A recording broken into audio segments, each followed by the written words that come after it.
here on GUK, Growing Up Kayfabe, we'll have our own Growing Up Kayfabe Hall of Fame. And every week or every other week, we'll take turns picking who we think is in our Hall of Fame. And that'll grow, and over time, you'll be able to see all the people we've picked.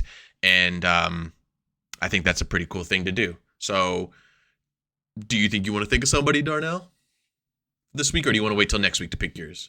Wait, what do you mean, like, who should be in the Hall of Fame? Even if they're already in it, it's our Hall of Fame. This is our Hall of Fame. Somebody who should fucking Hornswoggle. Oh, shit. Because of just how random it is. Like, that whole situation is super fucking random. And the fact that he's still coming back every now and then, because then he did the whole mini AJ Styles thing. Oh, yeah. And the fact that he had the hair for it, and they cut his hair exactly like AJ, it was like, oh, shit. The whole illegitimate son shit, that was crazy. That was weird. I think he was, the weird as fuck. But I think he was GM for a little bit, too, at some point. That must not be, yeah. He did I forgot what he was in DX tag team. Yeah. That Lucha team that had like the little Minotaur like as their mascot, but he also wrestled every now and then. Like him and Hornswoggle had a match before. Yeah.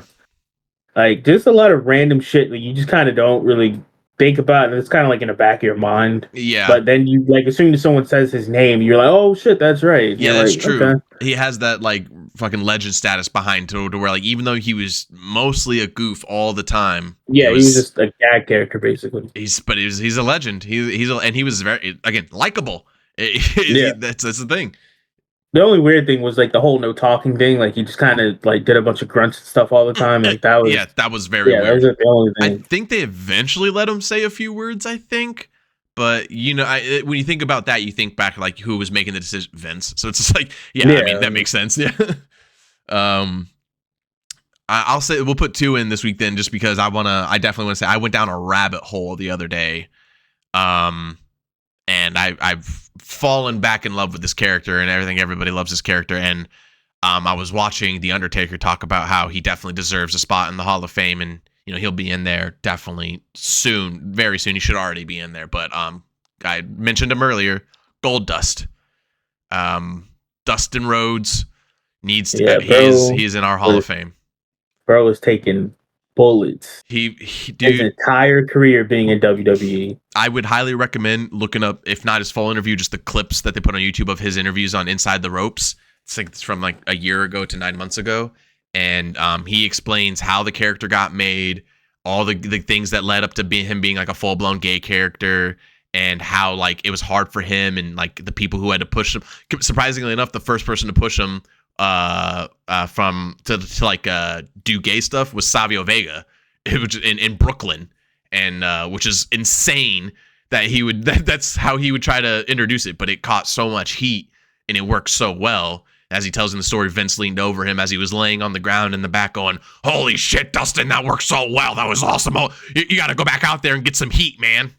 And then he went out there and fucked with Savio's dick a bunch more and fucking messed with him. But Savio Vega shouts out. He was, you would think Savio Vega, he was the one who was like, "Bro, rub your ass on my dick right now. This crowd's going to fucking lose their mind." And I won't tell you any more story spoilers. You got to go check those out on Inside the Ropes. It's so good. But when you hear... I had a couple things. I didn't even know the character was gay. Didn't know that. Well, he was androgynous. I didn't even know. Okay. Yeah. Didn't know that either. I mean, I guess you can, because he would come out with the blonde wig and shit. Yeah. But then, the whole origin, I had no idea about any of that shit. I just figured Vince still hates Dusty. Oh, you're Dusty's kid? Get fucked. Yeah. And that's what bro did for 30 years. It could have been like the way he explains it. He just says that Vince had an idea, and it's this Goldust character, and he's going to be androgynous, and he's going to be, and the way you'll see if you watch those videos, he says he kept saying the word. He would say all these words to describe him and then go androgynous. He's going to be very androgynous. And Dustin didn't know what androgynous meant. So that was kind of on him. He didn't really know. And then when he got there, he was like, oh, well, he didn't feel comfortable doing gay stuff. So it wasn't really like the thing. It wasn't really supposed to be. It just kind of like took hold because it was kind of mentioned that it was supposed to be, and he took it and ran with it and made it his own. And Man, I just think back to like when I was a kid, like how much fun you had watching Goldust at all time. Like every time he was on, and all his moves, the Shattered Dreams, like just like he would steal. He was one of those characters who would steal finishing moves, and of course, the fucking WrestleMania, the fucking the Tourette's. Yeah, that shit. And he tells the story and how that got made too. And you got, dude, it's.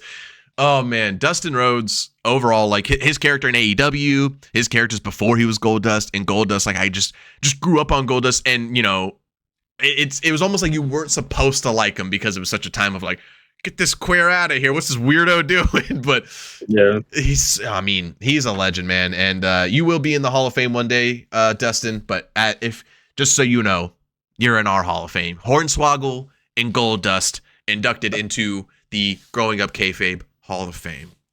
Shouts out to you. All right. That's it, guys. We're done for this episode.